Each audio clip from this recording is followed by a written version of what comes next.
வணக்கம். இன்றைக்கி நம்ம கிச்சனில் என்ன பார்க்க போகிறோம் அப்படின்னு பார்த்தீங்கன்னா பூண்டு ரசம் பார்க்க போகிறோம். அதுக்கு நான் இப்போ ஒரு மிக்ஸி ஜாரில் 2 ஸ்பூன் சீரகம் ஆட் பண்ணியிருக்கேன்.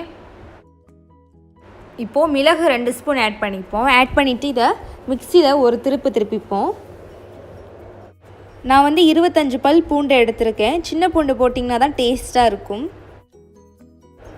இப்போ நான் புளி நெல்லிக்காயை விட கம்மியாக எடுத்திருக்கேன். ஏன் அப்படின்னா இந்த ரசத்தில் நம்ம தக்காளி வேற போகிறனால புளி கொஞ்சம் கம்மியாகவே ஆட் பண்ணிப்போம்.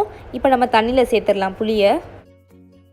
இப்போ நான் புளியை கரைச்சி வச்சுட்டேன். இப்போ இதில் நம்ம சீரகம், மிளகு, பூண்டெல்லாம் சேர்த்து மிக்ஸியில் அரைச்சி வச்சுருந்தோம்ல, அதையும் ஆட் பண்ணிடலாம்.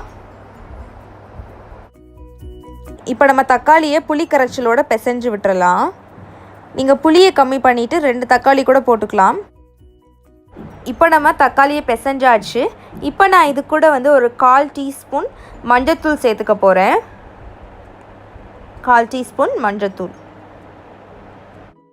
இப்போது நல்லா மிக்ஸ் பண்ணிடுங்க. மஞ்சத்தூள் எல்லாத்தையுமே நல்லா மிக்ஸ் பண்ணிடுங்க. பெருங்காயத்தூள் எடுத்துப்போம்.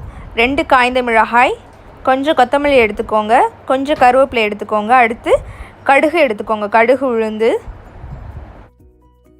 இப்போ ஒரு கடாயில் 1 ஸ்பூன் எண்ணெய் ஊற்றிக்கோங்க. எண்ணெய் நல்லா ஹீட் ஆன பிறகு நம்ம 1 ஸ்பூன் கடுகு உளுந்து சேர்த்துப்போம்.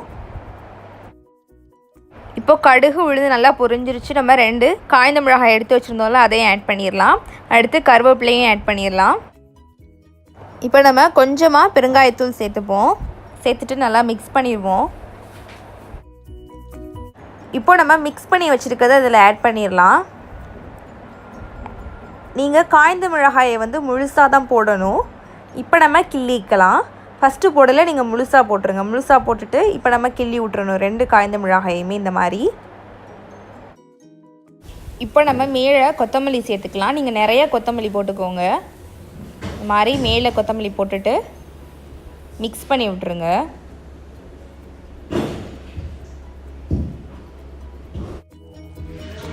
இந்த மாதிரி நுரை கூட்டி வந்த பிறகு நீங்கள் அடுப்பை ஆஃப் பண்ணிடலாம். நீங்கள் ரசத்தை கொதிக்க விட்டுறக்கூடாது. இந்த மாதிரி நுரை கூட்டி வரும்போதே அடுப்பை ஆஃப் பண்ணிடுங்க.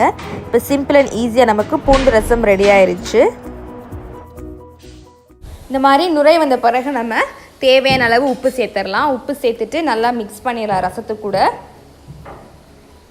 இப்போ நமக்கு ரசம் ரெடி ஆயிடுச்சு. இப்போது சிம்பிள் அண்ட் ஈஸியாக ரசம் ரெடி ஆயிடுச்சு. கண்டிப்பாக அதை நீங்கள் வீட்டில் ட்ரை பண்ணி பாருங்கள். கண்டிப்பாக உங்களுக்கு பிடிக்கும். நீங்கள் இது கூட உருளைக்கிழங்கு இது மாதிரி எது வேணால் வச்சு சாப்பிடலாம். ரொம்ப டேஸ்ட்டாக இருக்கும்.